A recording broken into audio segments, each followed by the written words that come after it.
Alhamdulillahirrabbilalamin. Kembali lagi di Islam Itu Indah. Masya Allah jamaah Islam Itu Indah yang dirahmati Allah ya. Kalau kita lihat cuplikan tadi dari tayangan ini ternyata sebelum para peneliti mencari tahu asal usul dari piramida, ternyata Allah sudah menjelaskan terlebih dahulu di dalam Al-Quran. Wallahu alam nih bicara masalah tentang ini ya. Tapi memang ini luar biasa banget. Dan hari ini kita akan membahas tema yang luar biasa juga nih buat jamaah Islam Itu Indah yang ada di rumah. Pembahasannya tentang tema berwudu pembersih dosa. Alhamdulillah. Masya Allah. Nah sekarang nih ya kita bicara masalah tentang wudu. Wudu ini harus bagaimana? Apakah berwudu harus di tempat wudu? Terus bagaimana jika kalau boleh bilang di rumahnya ini nggak punya tempat khusus untuk berwudu? Mungkin bercampur wudunya dengan toilet ya. Boleh nggak nih? Bagaimana hukumnya? Kita minta penjelasannya dari guru kita Ustaz Syam. Silakan Ustaz Syam, tafadhol. Bismillahirrahmanirrahim. Tabi guruku, Ustaz Bani, Ustaz Maulana, Mas Fadli, serta guru-guru kami yang dimuliakan Allah Subhanahu wa taala. Bismillahirrahmanirrahim. Alhamdulillahirabbil wassalatu wassalamu ala asyrafil anbiya'i wal mursalin sayyidina Muhammadin wa ala alihi wa sahbihi ajma'in. Asbahna wa asbahal mulku lillahi rabbil alamin. Allahumma innaka afuwun karim tuhibbul afwa fa'fu anna ya karim. 10 akhir Ramadan, semoga kita mendapatkan keberkahan Lailatul Qadar dan Ramadan pergi meninggalkan dosa-dosa kita, mengantarkan pahala kita untuk yakni yang apa yang kita lakukan di bulan suci Ramadan.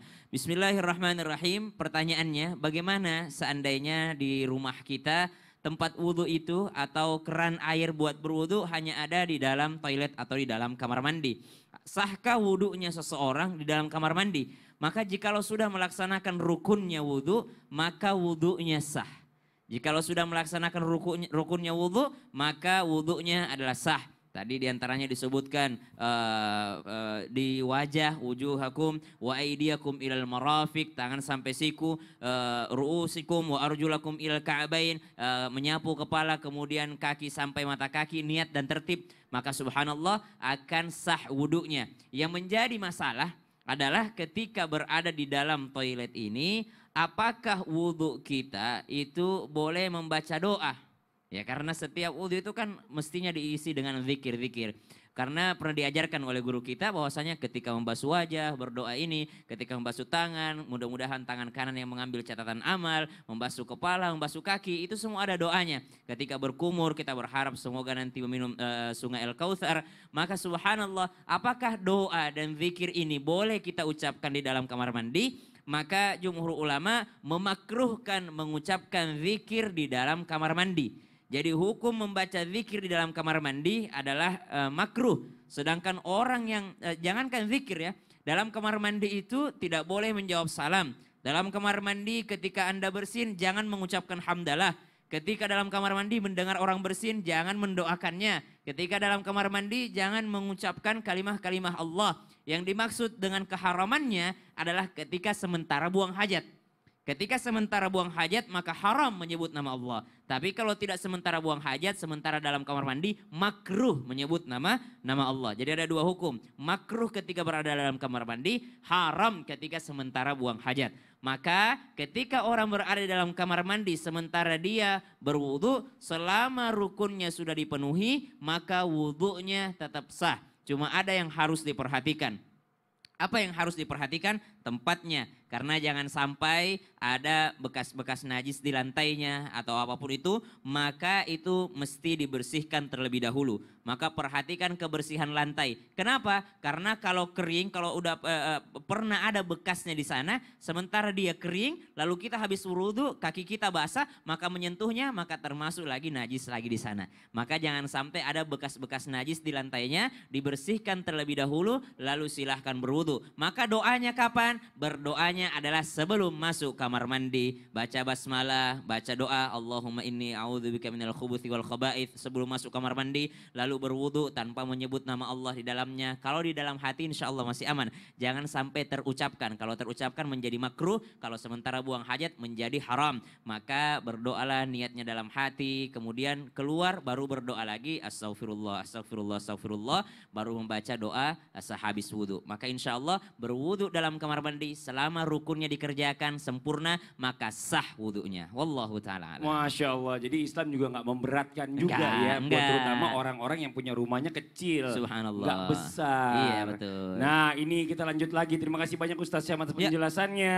Nah buat jamaah Islam itu indah yang ada di rumah. Mungkin yang punya kamar mandinya juga nggak terlalu besar. Yang air penampungannya itu mungkin dekat dengan tempat mandi. Nah ini bagaimana hukumnya seandainya mungkin kita mandi. Terus ada cipratan-cipratan air yang masuk ke dalam kolamnya atau mungkin embernya atau penampung airnya. Nah apakah airnya itu udah termasuk kategori air yang mustakmal? Nah ini bagaimana Ustadz Bani? Mohon izin penjelasannya. Masya Allah, mohon izin Ustaz Maulana, Ustaz Syam, Mas Fali dan guru-guru kami dimanapun berada.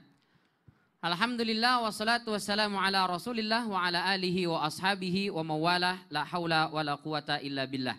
Nah, ini pembahasan yang mungkin banyak sekali di antara kita yang sangat memerlukan. Tadi Masya Allah sudah disampaikan oleh guru kita, Ustaz Syam. Karena kebanyakan, bukan kebanyakan mungkin ya, saya lah diantaranya juga sama tuh Mas Fadli. Tidak memiliki ya? tempat khusus untuk Iya berwudu. benar. Nah, ini ilmu yang luar biasa kita dapatkan. Nah sekarang bagaimana masalahnya kalau ketika kita mandi atau berwudu, percikan airnya masuk lagi ke dalam bak atau ember. Nah ini bisa nggak kita pakai berwudu? Tadi disebut oleh Mas Fadli ada namanya air mustakmal. Jadi hadirin dirahmati oleh Allah Subhanahu Wa Taala, para ulama membagi air berdasarkan suci atau tidaknya itu kepada 4. Yang pertama namanya air mutlak, yaitu air yang suci lagi menyucikan. Yang kedua adalah air mustakmal, air yang sudah pernah dipakai. Nah ini namanya mustakmal, dia suci tapi tidak menyucikan. Yang ketiga adalah air musyammas, itu air kita taruh di panci atau di bejana yang terbuat dari logam selain emas dan perak. Terus kita jemur di bawah sinar matahari. Nah air ini suci menyucikan tapi makruh dipakai untuk berwudu. Nah, jadi tidak dianjurkan untuk digunakan untuk berbersih. Nah yang keempat adalah air mutanajis, air yang sudah terkontaminasi oleh benda najis. Ini sepakat dia tidak suci dan tidak bisa dipakai untuk menyucikan. Nah bagaimana tadi ketika kita mandi, namanya kamar mandi kecil kan? Nah itu airnya percik masuk lagi. Mungkin air kamar mandi besar juga sama juga, lompat juga kali ya. Bisa jadi, tapi kan Bisa ada yang jadi. nggak pakai inian sekarang. Pakai shower langsung. Pakai ya. shower. Nah bagaimana kalau percikannya masuk lagi? Apakah ini masuk kategori mustakmal atau tidak? Nah tentang air mustakmal para ulama berbeda pendapat. Kalangan Malikiyah misalnya mengatakan tidak ada air mustakmal. Semua air yang sudah dipakai untuk bersuci selama asalnya dia adalah suci lagi menyucikan mutlak, maka meskipun sudah terkena percikan air yang dari badan kita itu tetap statusnya suci lagi menyucikan. Nah, ini dalam pendapat kalangan Malikiyah. Sementara kalangan Hanafiyah, Imam Abu Hanifah mengatakan dilihat dulu ini dia pakai air itu untuk apa? Ada yang namanya untuk taqarrub atau kurbah. Ada yang namanya litabrid. Kalau kurbah itu artinya dia pakai air itu untuk dalam rangka mendekatkan diri kepada Allah Subhanahu wa taala. Mandinya adalah mohon maaf mandi junub. Berwudu, untuk sholat, untuk apa lagi? Baca Quran. Jadi dia menggunakan air ini dalam rangka untuk beribadah kepada Allah Subhanahu wa taala, maka kalangan Hanafiyah sepakat bekas airnya itu mustakmal, nggak bisa dipakai lagi untuk bersuci. Jadi kalau mandi pertama tadi adalah mandi dalam rangka misalnya saya mau puasa Ramadan, saya mandi lalu mendekatkan diri kepada Allah, maka percikannya itu jadi mustakmal. Sepakat kalangan Hanafiyah. Tapi kalau mandinya adalah litabrid, ya dia nggak mau sholat, nggak mau ngapain, tapi mandi aja biasa begitu, maka itu tidak mustakmal. Itu menurut kalangan Al-Ahnaf. Sementara menurut kalangan Imam Syafi'i, mazhab yang kita anut, mayoritas di Indonesia, itu air itu disebut mustakmal kalau air yang dipakai pertama itu kurang dari 2 kullah. Rasul Shallallahu Alaihi Wasallam dalam riwayat Abu Daud mengatakan, "Idza kana al-ma'u qullatain la yahmil al-khabas." Dalam riwayat yang lain tambahkan lam yanjus. Jadi kalau air itu minimal 2 kullah, maka air itu tidak terkontaminasi dengan kotoran dan dia tidak menjadi najis, maka masih boleh dipakai. Jadi kalau mandi airnya 2 kullah, Ustaz 2 kullah itu berapa? Ya. Memang para ulama berbeda pendapat nih. Kalau kita merujuk kepada Dr. Wahba Az-Zuhaili dalam Al-Fiqhul Islami wa Adillatuhu itu minimal 270 liter. Waduh banyak banget dong berarti. Iya. Itu nah bukannya supaya ember. supaya aman tadi mendingan pakai keran, itu lebih Benar. aman. Terus kalau wudhunya. misalnya air kelapa boleh nggak buat wudhu? Itu diminum aja nanti pas buka. Nggak boleh tapi ya. Ya, itu ya. jangan dipakai Air berwudhu. laut? Boleh. Boleh air laut. Tapi jangan kumur-kumur, asin. Asin, ya kumur kebanyakan asin, bener juga. Ya, kita lanjut lagi nih buat jamaah Islami Tinda yang ada di rumah. Emang kadang-kadang kita tuh posisi kita kan nggak tiba-tiba kita lagi di laut, nggak ada, adanya kelapa nih nggak asin, kayak air kelapa. Ternyata nggak boleh ya, Masya Allah. Nah Ustaz Maulana lanjut nih ya, bicara masalah tentang salah satu sunnah mungkin dalam berwudu, itu kan menghirup air ke dalam hidung. Nah. Sunnah-sunnah ya. Iya. Kita bahas sunnah-sunnah ya. Bener. Nah terus kita lanjut lagi nih. Nah kadang kan kita lagi puasa. Kalau kita menghirup air dalam hidung, Iya. takutnya kan ada yang masuk gitu ya kan. Masuk. Itu batal nggak puasanya? Terus bagaimana caranya berwudu di bulan puasa juga berkumur-kumurnya? Oke. Takutnya glek ketelan gitu, gitu ya. Awas, nanti ada yang ketelan. Oh iya makanya gimana Ustaz Maulana Ya. izin. Kita Silakan. praktek yuk, berdiri yuk. Oh ya berdiri, yo ayo. Kita praktek. Bismillahirrahmanirrahim. Allahumma shalli ala sayyidina Muhammad wa ala sayyidina Muhammad. Kita mulai ya. Kiblatnya mana? Oh, kiblat kita kan di sana. Iya. Kalau di Islami Tinda itu di studio, kiblatnya pas di plasma. Agak serong sedikit. Tapi dalam artian karena kita mau praktek, anggaplah kiblatnya di sisi kanan. Di sana ya. Jadi kalau kita berwudu, sebaiknya kiblatnya itu di sisi kanan. Jadi, Oh gitu. ya. Saya selama ini salah dong, kiblat saya di belakang. Oh, kenapa? Nggak usah urus rumahnya, ngapain? Iya. Kan lagi Jadi, ngukur rumah tarik juga. aja, Pasti di rumah nanti juga kita bahas. sama. Iya. Pokoknya yang di rumah lihat. Kalau bisa memungkinkan untuk mau bagus, sebaiknya tangan kanannya di kiblat. Kalau berwudu. Kenapa? Oh. Supaya ketika kita kumur-kumur berada di sebelah kiri. Karena dilarang meludah di sebelah kanan. Dan dilarang meludah di arah kiblat. Jadi kalau kita misalkan begini, maaf ya membelakangi. Kalau misalkan taruhlah kiblatnya di mana? Sinilah, Sini. kan dekat kamera. Di sini iya. kiblat, di sana Iya. kiblat. Jadi kalau kita berkumur-kumur mau ke kiri kan tidak enak. Karena dilarang meludah ke kiblat. Dan dilarang juga meludah di arah kanan. Jadi setengah mati kita. Jadi mau kemana? Mau ke bawah. Baik kita mulai. Bismillahirrahmanirrahim. Bismillahirrahmanirrahim. Simpan mic-nya dong. Saya kasih Oh, iya. praktek. 2, 3, 1, 2, 3, 4. 2, 3, 1, 2, 3, 4, 5, 6, 7, 8. Ya, kumur-kumur. 1, ngogok kiri. Mal, 1, Karena Ustadz Bani. Jangan. Harus lagi. Jadi itu. Iya. Jadi sekarang yang wajibnya itu kan ada 6. Sekali lagi ini harus dijamkan. Yang wajib ada 6, 4 yang kena air, 2 yang tidak kena air. 2 yang tidak kena air itu adalah niat dan tertib. Yang kena air itu muka, tangan, sebagian kepala, rambut, dan kaki. Nah sunnah-sunnahnya itu kumur-kumur, hidung. Nah dalam hal berpuasa harus kita jaga yang puasa kita. Betul. Sebaiknya pada saat imsak, kan masih ada 10 menit itu sebelum fajar. Berarti masih bisa kumur-kumur, masih bisa bersiwak, bersikat gigi. Lalu pada saat azan sebaiknya sudah menjaga. Karena dikhawatirkan jadi makruh dan kalau sudah tengah hari atau siang hari sudah jadi haram. Karena bisa membatalkan puasa. Karena ingat puasa itu batasnya di bibir. Nah gimana nih? Aku mau sempurna. Maka pada saat berkumur-kumur di siang hari, maka hanya sebagai simbol isyarat. Saya tetap kumur gimana itu? Jangan. Karena dikhawatirkan puasanya. Sunnah kumur-kumurnya, tapi puasa adalah wajib. Dan puasa itu batasnya di bibir. Dikhawatirkan jangan sampai justru membahayakan. Nah, maka coba tadi Auzubillahi minasyaitonir rajim. Bismillahirrahmanirrahim. Ya Allah mudah-mudahan saya meminum airnya sungai Al-Kausar. Ya Allah mudah-mudahan saya mencium minyak surga. Nawaitul wudhu. Ya Allah mudah-mudahan tangan kananku yang menerima buku amalanku. Ya Allah mudah-mudahan bukan tangan kiriku yang menerima buku amalanku. Ya Allah jadikanlah kulit dan rambutku diharamkan apinya neraka. Ya Allah jadikanlah telingaku mendengarkan perintahmu dan melaksanakannya. Ya Allah mudahkanlah kakiku berjalan di titian siratal mustaqim. Ya Allah mudahkanlah kakiku berjalan di titian siratal mustaqim. Nah dalam hal ini 4 yang dibasuh dikena air itu tidak membahayakan puasa. Justru mohon maaf dikhawatirkan tambahan ini seperti kumur-kumur, istinsa atau hidung itu dinaikkan sampai ke turun. Itu sebaiknya dilakukannya sebelum fajar. Karena dikhawatirkan justru membahayakan pada saat kita berpuasa. Nah kalau begitu diisyaratkan aja. Isyaratkan supaya kita tetap dapat pahala. Kalau mau hebat dari wudhu subuh, sebelum subuh itu sampai maghrib, ya kan aman tuh. Itu jago itu luar biasa. Ya kan? Kayaknya saya susah deh. Iya. Terima kasih banyak Ustadz Maulana penjelasannya. Ini Masya Allah ya. Ntar asek toilet. Bener. Nah ini Ustadz nih ya, mungkin Ustadz Syam ini saya pernah dengar juga Siap. nih. Kalau Allah itu memuliakan yang namanya orang itu yang sebelum tidur dia itu berwudu terlebih dahulu.